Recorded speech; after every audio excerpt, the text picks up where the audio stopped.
جی، ضلع ٹھٹہ کی زمینوں اور وسائل کو بچانے کے حوالے سے بگان سے گاڑو تک 10 کلومیٹر پیدل مارچ عوامی تحریک و سندھیانی تحریک کے کارکنان نے کیا، جس کی قیادت مرکزی صدر لال جروار، مرکزی نائب صدر حور النساء پلیجو، مرکزی رہنمائی ایڈوکیٹ راہیل بھٹو و دیگر نے کی۔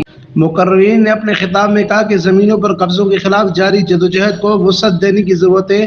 ہم پرامن جمہوری جدوجہد کے ذریعے اپنی دھرتی ماں کو بچا سکتے ہیں۔ ان کا کہنا تھا کہ سندھ پر کثیر الجہتی حملہ ہوا ہے، جس وجہ سے سندھ کے لوگ اپنی بقا کی جنگ لڑ رہے ہیں۔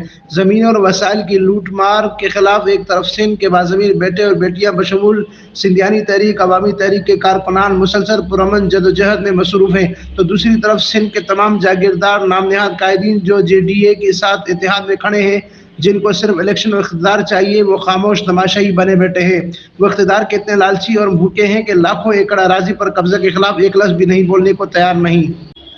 مقررین نے سندھ کے عوام سے اپیل کی ہے کہ سندھ کے عوام پیپلز پارٹی اور جے ڈی اے دونوں جماعتوں کو مسترد کریں اور انتخابی عمل کے دوران تمام جماعتوں کو نامزد امیدواروں کا احتساب کریں اور سندھ بچانے کی جدوجہد میں عوامی تحریک کا ساتھ دیں۔ امین فاروقی، فارسٹون نیوز، ٹھٹہ، سندھ۔